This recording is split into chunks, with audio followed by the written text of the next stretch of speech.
ఒక అద్భుతమైన సన్నివేశం జరిగింది.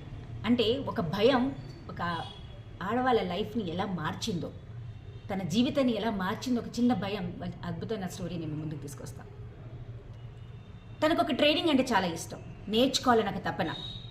చదువుకుంది 10th క్లాసే, కానీ తన జీవితంలో ఏదో సాధించాలని ఒక ఆలోచన. తన పిల్లల్ని అద్భుతంగా చదువుకోవాలని ప్రోత్సహించే తల్లి. అలాంటి సమయంలోనే ఒక అద్భుతమైన ట్రైనింగ్ వాళ్ళ జీవితంలోకి వచ్చింది. తీసుకోవాలి, నేర్చుకోవాలి, తన జీవితంలో ఎదగాలని ఒక ఆలోచన. కానీ భయం, తన భర్త ఏమంటాడా, తన భర్త దాన్ని నేర్చుకోవద్దంటాడేమో, నేర్చుకుంటే ఏమన్నా ఎందుకు నీకు ఇది అవసరమా అన్న ఒక ప్రశ్న ఆమెని చాలా బాధ పెట్టింది.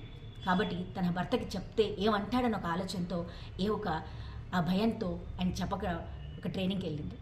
ఆ వ్యక్తి ఆ ట్రైనింగ్ ఎక్కడ జరుగుతుందో తెలుసుకొని వచ్చి భార్యని అడిగాడు, నువ్వు నాకు ఎందుకు చెప్పలేకపోయావు, ఈ ట్రైనింగ్ తీసుకుని నేను వద్దంటానా అంటే భార్య భయపడింది. ఎందుకంటే తన భర్త ఎప్పుడు కూడా తన భార్యని ఎప్పుడు కూడా ఇంట్లోనే ఉండాలి, నువ్వు ఇంట్లో లైఫ్లోనే ఉండాలి, పిల్లల్నే చూసుకోవాలి, నీ లైఫ్ ఇంతే అన్న ఒక ఆలోచనలో బతికే వ్యక్తి. కాబట్టి ఇలాంటి ట్రైనింగ్స్ నేను తీసుకుంటే, ఇలాంటి నా జీవితం నేను ముందుకు తీసుకెళ్తే నేను ఎదుగుతానేమో, నేను ఎదిగితే ఆయనకి నచ్చదేమో, నేను ఎక్కడైనా ఆయనకంటే ఎక్కువ పొజిషన్కి వెళ్ళిపోతే ఆయన ఫీల్ అవుతారేమో అని ఒక భయం ఆమెని చాలా లోపల పెట్టి ఇవాళ ఆ పరిస్థితిని తీసుకొచ్చింది.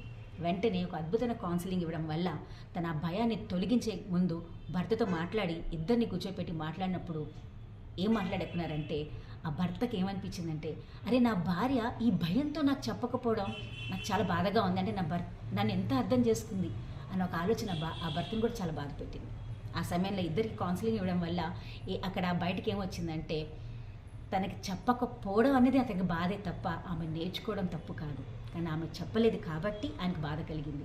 సో అలా ఒక అద్భుతమైన కౌన్సిలింగ్తో జరగడం వల్ల ఇవాళ అద్భుతమైన ట్రైనింగ్ తీసుకొని తన జీవితంలో ఏదైతే సాధించాలనుకున్నదో ఆవిడ వాళ్ళు సాధించడానికి ముందడుగేసింది.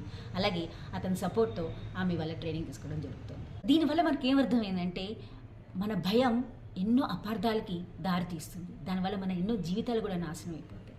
కాబట్టి ఎప్పుడైతే ఈ భయం, అబద్ధం మన జీవితంలో తొలగించుకోగలుగుతామో, స్పష్టతగా మనం చెప్పే మాట ఇతర వ్యక్తికి అర్థం చేసేటట్టుగా మనం ఎప్పుడైతే చెప్పగలుగుతామో అపార్థాలు తొలగిపోతాయి. అప్పుడు జీవితాలు ఆనందమయం అవుతాయి.